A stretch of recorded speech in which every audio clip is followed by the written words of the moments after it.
जय हिंद साथियों, स्वागत है आप सभी का एजुकेशन केयर 6 में। दोस्तों, ये वीडियो में सबसे बड़ा सवाल, क्या आप बीएसईबी सक्षमता परीक्षा देकर भी राज्यकर्मी नहीं बन पाए हैं? इसके पीछे क्या कारण है? क्या आपको अभी भी राज्यकर्मी यानी कि सरकारी कर्मचारी बनने से रोका जा रहा है? जी हां, एक न्यूज अपडेट आया है आज का। उस न्यूज अपडेट को मैंने पढ़ा, समझा, शायद वो मेरी समझ से अलग भी हो सकता है या फिर हो सकता है कि यही बात हो। तो सरकार की मंशा, जैसा कि मुझे लगता है, सरकार की मंशा यहां पर यही है कि तुम मुझे वोट दो, मैं तुम्हें सरकारी कर्मचारी बनाऊंगा। कई वर्षों से नियोजित शिक्षक आस लगाए बैठे हैं, उनको भी राज्यकर्मी यानी कि सरकारी कर्मचारी बना दिया जाएगा। उनके ऊपर थोपा जाता है बीएसईबी का सक्षमता परीक्षा, जो कि वो देने के लिए तैयार भी नहीं थे। लेकिन एक लेटर आता है, उसमें कहा जाता है आपको कि अगर आपने ये परीक्षा नहीं दी तो आपकी नौकरी भी खतरे में पड़ सकती है। कोर्ट गए, शिक्षक लोग कोर्ट गए, कोर्ट में याचिका दायर किया, कोर्ट का फैसला आया कि आपको ये परीक्षा देना पड़ेगा। हाँ, फेल हो जाते हैं तो आपका नौकरी नहीं जाएगा। तो कोर्ट ने ये आदेश दिया, ऐसा अपडेट आया कि आपको ये परीक्षा में बैठना पड़ेगा। इस परीक्षा को देने के लिए 5 अटेम्प्ट आपको दिए गए। इस 5 अटेम्प्ट में 3 अटेम्प्ट आपका ऑनलाइन और 2 अटेम्प्ट आपका ऑफलाइन एग्जाम होगा। पहला अटेम्प्ट होता है, बहुत सारे ऐसे शिक्षक जो कि लाभुक होकर मतलब ये परीक्षा को देते हैं कि चलो हम इस परीक्षा को पास कर लेंगे और हम राज्यकर्मी बन जाएंगे। उनको लगा कि ये परीक्षा उनके लिए कराई जा रही है, लेकिन ये परीक्षा तो चुनाव के लिए कराई जा रही थी। ये परीक्षा में पास तो हुए 1,87,615 अभ्यर्थी। अब 1,87,615 अभ्यर्थी पास हो गए तो उनको उसी दिन से, इनको अगर सरकार के दिमाग में, दिल में अगर ये मनसा है कि इनको राज्यकर्मी बनाना है, तो उसी दिन से इनको राज्यकर्मी घोषित कर देना था। क्योंकि वो तो स्कूल जा रहे हैं, पढ़ा रहे हैं, तो राज्यकर्मी का दर्जा क्यों नहीं? नियोजित ही रहकर अभी क्यों पढ़ा रहे हैं?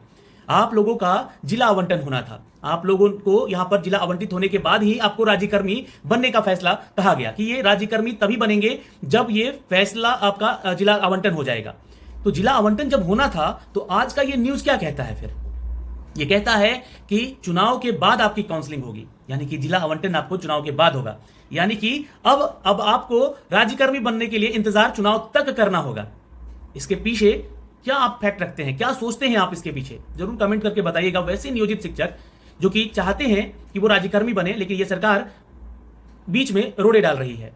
क्यों आखिर इनका जो है काउंसलिंग नहीं करवाया गया, जिला आवंटन क्यों नहीं करवाया गया? ये चुनाव का एक रुकावट, ये खेद क्यों लाया गया? जब इन्होंने परीक्षा दे दी है, इनको राज्यकर्मी उसी दिन से इनको अलॉट कर देना था, क्योंकि स्कूल तो जाहिर है। और जिला का आवंटन आप बाद में भी कर सकते थे, पर इनको राज्यकर्मी तभी बनाया जाएगा जब चुनाव खत्म होगा। अब इसके पीछे तो मेरी सोच यही कहती है कि तुम मुझे वोट दो, मैं तुम्हें राज्यकर्मी बनाऊंगा, यानी कि सरकारी कर्मचारी बनाऊंगा।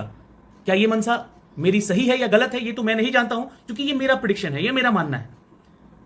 अब रही बात कि आपको शिक्षक बनने, राज्यकर्मी का शिक्षक बनने देंगे या नहीं देंगे लोग, तो बिल्कुल ये देखिए, कोई चीज अगर प्रोसेस में आ जाता है और उसके ऊपर नोटिफिकेशन आ जाते हैं तो आप इसके ऊपर क्लेम कर सकते हैं। ये सरकार ने हमसे यहां परीक्षा, हाँ विलंबता होगी, देरी होगी, खींचातानी होगा इसमें। अगर सरकार नहीं चाहेगी कि आपको राज्यकर्मी बनाए तो वो नहीं होने देगी जब तक उसकी सरकार रहेगी। लेकिन अंततः आपकी जीत होगी, आप राज्यकर्मी बनेंगे अंततः। अब यहां पर दूसरे चरण का जो परीक्षा होना था उसमें भी विलंबता होगा। दूसरे चरण में जो अभ्यर्थी या तो फेल हुए हैं जो सक्षमता परीक्षा में, या फिर नहीं बैठे थे, उन लोगों को मौका देना था, पर उन लोगों को भी अब देरी होगी। चुनाव के बाद आप लोगों का यहां पर जो है फैसला किया जाएगा कि परीक्षा कब होगा। अब लोकसभा का चुनाव है अभी, लेकिन सामने विधानसभा का भी चुनाव आने वाला है 2025 में। तो क्या आपको राज्यकर्मी शिक्षक बनने के लिए अगले इलेक्शन तक का इंतजार करना पड़ सकता है? ये एक अपने आप में बड़ा सवाल है। और आखिर इनकी काउंसलिंग क्यों नहीं करवाई गई, ये पूछता पूरा बिहार का शिक्षक है। ये पूछेगा ही सरकार का वो शिक्षक जो कि नियोजित तौर पे है, उनसे ना कहकर भी, क्योंकि वो देना ही नहीं चाहते थे सक्षमता परीक्षा, लेकिन उनसे परीक्षाएं करवाई गई, उनका परीक्षा लिया गया। जब वो पास कर गए, 1,87,615 अभ्यर्थी पास कर गए, तो उनको उसी दिन से राज्यकर्मी का दर्जा दे देना था। तो क्यों आखिर रुकावट? जिला का आवंटन या काउंसलिंग जो है आप उसके बाद भी करते, इनको राज्यकर्मी का सीधे तौर पे आप दर्जा दे दीजिए। अरे आप सीधे तौर पे अगर इनको राज्यकर्मी बना देंगे तो समझ रहे हैं 3-3.5 लाख या 3.25 लाख जो है सीट इन लोगों के पास हाथ में है, ये खुशी खुशी आपको कहीं ना कहीं वोट दे देते हैं और आप सीधे सीधे जीत सकते हैं।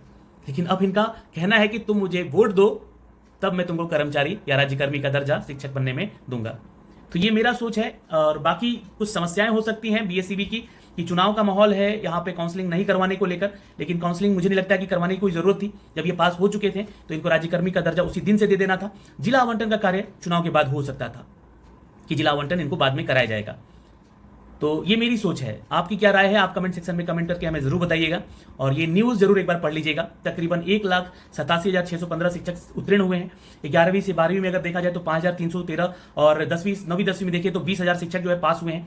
6ठी से 8वीं में 22,941 शिक्षक पास हुए हैं और पहली से लेकर 5वीं में करीब 1,39,000 शिक्षक यहाँ पर पास हुए हैं। तो ये जो है आप लोगों से जिला आवंटन मांगा गया था, 3 जिलों का आप लोगों का प्रायोरिटी मांगा गया था। तो उस प्रायोरिटी में आप लोगों ने अपना जिला दिया तो था, लेकिन जिला आवंटन नहीं किया गया अभी तक। अब ये काउंसलिंग जो होगी चुनाव के बाद होगी। ये एक खबर है जो कि आज के इस न्यूज़ में अपडेट किया गया है, जो कि आप खबरों में देख रहे हैं। दोस्तों इस वीडियो में इतना ही, और अपनी बुद्धिमत्ता का इस्तेमाल कीजिए। चुनाव हर बार नहीं होता है। ये 5 प्रत्याशी जो है देश हित में कार्य कर रहा है या नहीं कर रहा है। तो दोस्तों इस वीडियो में इतना ही, और ये मेरी सोच है। आपकी क्या राय है आप कमेंट सेक्शन में कमेंट करके हमें जरूर बताइएगा। आशा करते हैं कि आप लोगों का बीएसईबी सक्षमता परीक्षा के पीछे जो रणनीति है सरकार की वो गलत साबित हो मेरी, लेकिन मेरे अनुसार ये जो रणनीति दिख रही है वो यही दिख रही है। लेकिन आशा करेंगे कि ये रणनीति गलत साबित हो जाए मेरी। और आपकी क्या राय है एक बार कमेंट बॉक्स में जरूर कमेंट करके बताइएगा। जय हिंद, फिर अपना ख्याल रखिएगा और वोट सोच समझ कर दीजिएगा। चाहे आप वो शिक्षक हैं जो कि नियोजित हैं और आप ड्यूटीज़ में जाएंगे, आपको ड्यूटी मिलेगा इलेक्शन का, उस ड्यूटी में आपको अपने कार्य के ऊपर, अपने देश हित के ऊपर, अपने राज्य हित के ऊपर और अपने फायदे को देखकर ही वोट कीजिएगा या करवाइएगा। नमस्ते।